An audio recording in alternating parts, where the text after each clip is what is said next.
Hello അസ്സലാമു അലൈക്കും, welcome back to നസീസ് ടേസ്റ്റി മീൻസ്. ഇന്ന് നമുക്ക് വളരെ എളുപ്പത്തിൽ സ്പെഷ്യൽ ഒക്കേഷൻസിലൊക്കെ തയ്യാറാക്കി എടുക്കാൻ പറ്റുന്ന വായിലിട്ടാൽ അലിഞ്ഞു പോകുന്ന നല്ല ടേസ്റ്റി ആയിട്ടുള്ള സ്ട്രോബെറി ട്രസ്ലെച്ചസ് കേക്കിൻ്റെ റെസിപ്പി നോക്കാം. വളരെ സിമ്പിളാണ് ഇത് ചെയ്തെടുക്കാൻ. അപ്പോൾ നമുക്ക് നല്ല സോഫ്റ്റ് ആയിട്ടുള്ള മിൽക്ക് കേക്കും ആ സ്ട്രോബെറി മിക്സും ഒക്കെ എങ്ങനെ ചെയ്തെടുക്കാൻ നോക്കാം. അപ്പോൾ നമുക്ക് പെട്ടെന്ന് തന്നെ റെസിപ്പിയിലോട്ട് കിടക്കാം.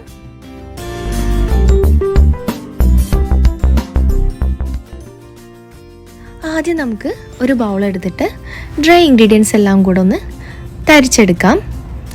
ഇൻഗ്രീഡിയൻസിൻ്റെ ലിസ്റ്റ് ഞാൻ താഴെ കൊടുത്തിട്ടുണ്ട്. ഇനി നമുക്കൊരു അരിപ്പ വെച്ചിട്ട് ഇതിലോട്ട് 1/2 കപ്പോളം മൈദ ചേർത്ത് കൊടുക്കാം. മധുരം ഒന്ന് ബാലൻസ് ചെയ്യാൻ വേണ്ടിയിട്ട് ഒരു 1/4 ടീസ്പൂണോളം ഉപ്പും കൂടെ ചേർത്ത് കൊടുക്കുക.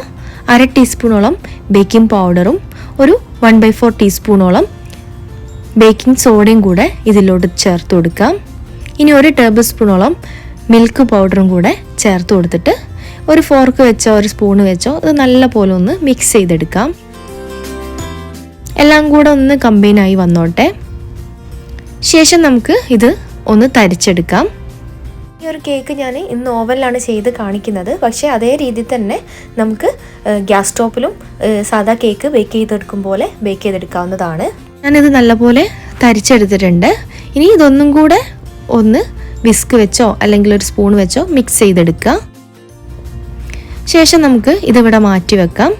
ഇനി നമുക്ക് 3 മുട്ട എടുത്തിട്ട് ആ എഗ് യോക്കും എഗ് വൈറ്റും ഒന്ന് മാറ്റിയെടുക്കാം. അപ്പോൾ ഞാൻ ഒരു ബൗളിലോട്ട് എഗ് വൈറ്റും ഒരു ബൗളിലോട്ട് എഗ് യോക്കും ചേർത്ത് കൊടുക്കുന്നുണ്ട്. നമ്മളിവിടെ 3 മുട്ട വെച്ചിട്ടാണ് ഇത് ചെയ്തെടുക്കുന്നത്.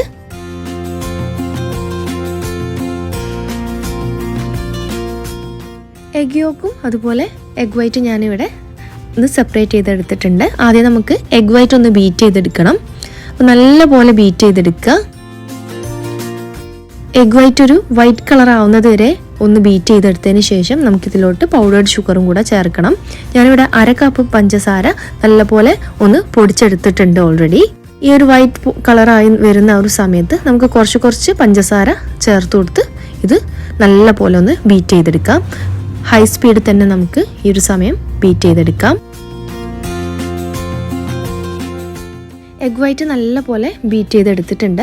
ഇനി നമുക്ക് ഇതിവിടെ മാറ്റി വെച്ചിട്ട് നമുക്ക് എഗ് യോക്ക് ഒന്ന് സെറ്റ് ചെയ്തെടുക്കാം. അപ്പോൾ മുട്ടയുടെ ആ ഒരു സ്മെല്ലും ആ ടേസ്റ്റൊക്കെ ഒന്ന് മാറി കിട്ടാൻ അതിലോട്ട് 1/2 ടീസ്പൂണോളം വാനില എസൻസും കൂടെ ചേർത്ത് കൊടുക്കുക. എന്നിട്ട് ജസ്റ്റ് ഒന്ന് ബീറ്റ് ചെയ്തെടുക്കുകയോ അല്ലെങ്കിൽ സ്പൂൺ വെച്ചൊന്ന് മിക്സ് ചെയ്തെടുക്കുകയോ ചെയ്യുക. അപ്പോൾ ഞാനിത് നല്ലപോലെ ഒന്ന് ബീറ്റ് ചെയ്തെടുത്തിട്ടുണ്ട്. ഇനി നമുക്ക് നമ്മൾ നേരത്തെ മാറ്റി വെച്ചിട്ടുള്ള ഡ്രൈ ഇൻഗ്രീഡിയൻസിൻ്റെ ഒരു ഹാഫ് പോർഷന് ഈ ഒരു എഗ് യോൾക്ക് ചേർത്ത് കൊടുക്കാം. എന്നിട്ട് ജസ്റ്റ് ഒന്ന് മിക്സ് ചെയ്തെടുക്കുക. ഒരു വിസ്ക് വെച്ചിട്ട് നല്ലപോലെ ഒന്ന് മിക്സ് ചെയ്തെടുക്കുക. നിങ്ങൾക്ക് എഗ് വൈറ്റിൽക്കും വേണമെങ്കിൽ ഇത് ചേർത്ത് കൊടുക്കാവുന്നതാണ്. ഞാൻ കുറച്ചൊരു ഈസി പരിപാടിക്ക് വേണ്ടിയിട്ട് മാത്രം ഇങ്ങനെ ചേർത്ത് കൊടുത്താണ് കേട്ടോ. ഇനി നമുക്ക് ഇതിലോട്ട് ഒരു 2 ടേബിൾ സ്പൂണോളം പാലും കൂടെ ഒഴിച്ചു കൊടുക്കുക കേട്ടോ. എന്നിട്ട് നമുക്കിതുപോലെ ഒരു വിസ്ക് വെച്ച് നല്ലപോലെ ഒന്ന് മിക്സ് ചെയ്തെടുക്കുക. ലംസ് ഒന്നും ഇല്ലാതെ നല്ലപോലെ തന്നെ മിക്സ് ചെയ്തെടുക്കുക. കട്ടകളൊന്നും ഇല്ലാതെ തന്നെ കേട്ടോ. അപ്പോൾ ഞാനിതാ നല്ലപോലെ മിക്സ് ചെയ്തെടുത്തിട്ടുണ്ട്. ഇനി നമുക്ക് ബാക്കി വന്നിട്ടുള്ള ഡ്രൈ ഇൻഗ്രീഡിയൻസ് എല്ലാം കൂടെ എഗ് വൈറ്റിൽക്ക് ചേർത്ത് കൊടുത്തിട്ട് നല്ലപോലെ ഒന്ന് മിക്സ് ചെയ്തെടുക്കാം.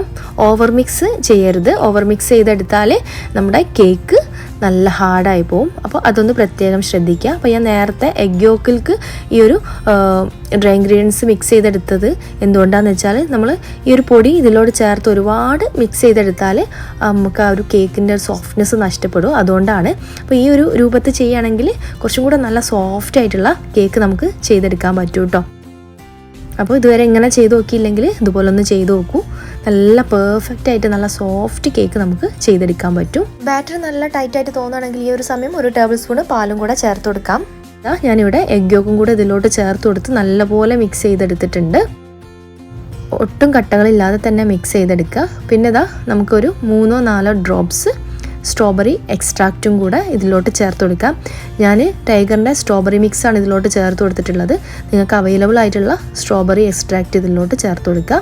അപ്പോൾ ഇതാണ് നമ്മുടെ സ്ട്രോബെറി കേക്കിൻ്റെ ബാറ്ററിൻ്റെ കൺസിസ്റ്റൻസി.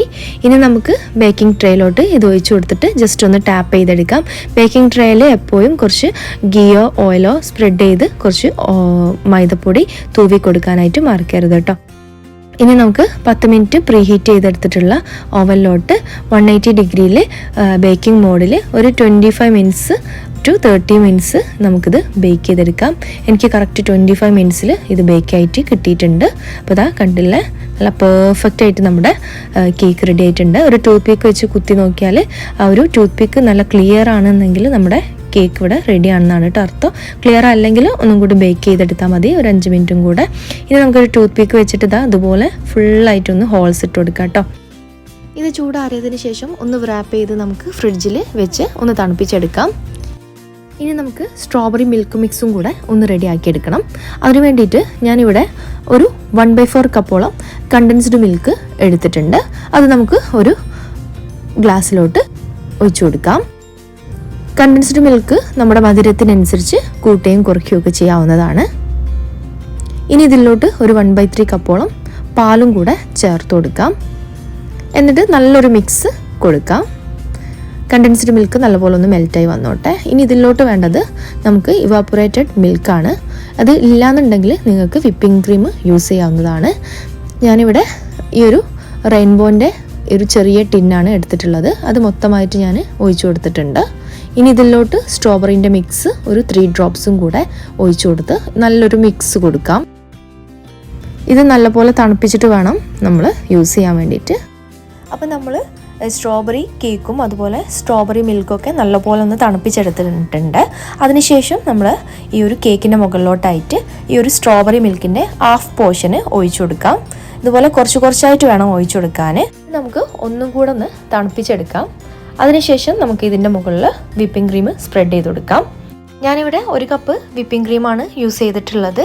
അപ്പോൾ നമ്മുടെ ആവശ്യാനുസരണം വിപ്പിംഗ് ക്രീം എടുത്തിട്ട് ഇതിൻ്റെ മുകളിലായിട്ട് സ്പ്രെഡ് ചെയ്ത് കൊടുക്കാം.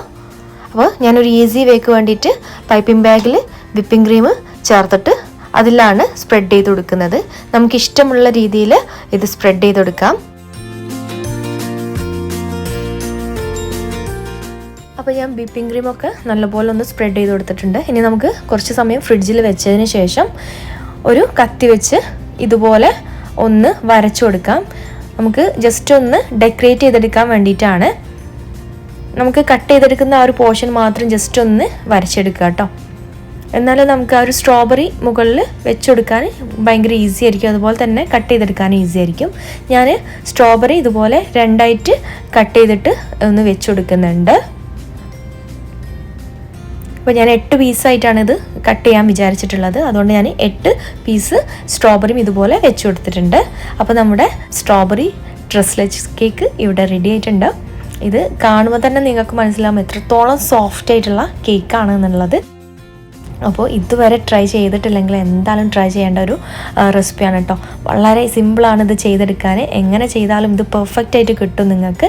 ഇതുവരെ ട്രൈ ചെയ്തിട്ടില്ലെങ്കിൽ ഈ ഒരു റെസിപ്പി ഫോളോ ചെയ്തോളൂ, ലൈക്ക് ചെയ്ത് സേവ് ചെയ്ത് വെച്ചോളൂ. എപ്പോഴെങ്കിലും ഇത് ട്രൈ ചെയ്യണമെന്ന് തോന്നുകയാണെങ്കിൽ ട്രൈ ചെയ്തിട്ട് നിങ്ങളുടെ ഫീഡ്ബാക്ക് എന്തായാലും കമൻസിലൂടെ അറിയിക്കണം. ഇനി നമുക്ക് നമ്മൾ തയ്യാറാക്കി എടുത്തിട്ടുള്ള സ്ട്രോബെറി മിൽക്ക് മിക്സിലോട്ട് കുറച്ച് സ്ട്രോബെറിയും കൂടെ ചോപ്പ് ചെയ്ത് ചേർത്ത് കൊടുത്തിട്ട് ഇതുപോലെ ഒരു കേക്ക് സ്ലൈസ് എടുത്തിട്ട് മുകളിലായിട്ട് ഒഴിച്ചു കൊടുത്ത് നമുക്ക് സെർവ് ചെയ്യാവുന്നതാണ്. വളരെ ടേസ്റ്റി ആയിട്ടുള്ള നല്ല വായിലിട്ടാൽ അലിഞ്ഞു പോകുന്ന നല്ല മിൽക്ക് കേക്കിൻ്റെ റെസിപ്പിയാണ്. അപ്പോൾ ഈ ഒരു വീഡിയോ നിങ്ങൾക്ക് യൂസ്ഫുൾ ആയിട്ടുണ്ടെങ്കിൽ ലൈക്ക് ചെയ്യാനും ഷെയർ ചെയ്യാനും അതുപോലെ നിങ്ങളുടെ ഫീഡ്ബാക്ക് അറിയിക്കാനും മറക്കരുത്. ഇനിയും ഇതുപോലുള്ള റെസിപ്പീസുമായിട്ട് കാണുന്നത് വരെ ഇൻഷാ അല്ലാ bye from Nasees tasty means.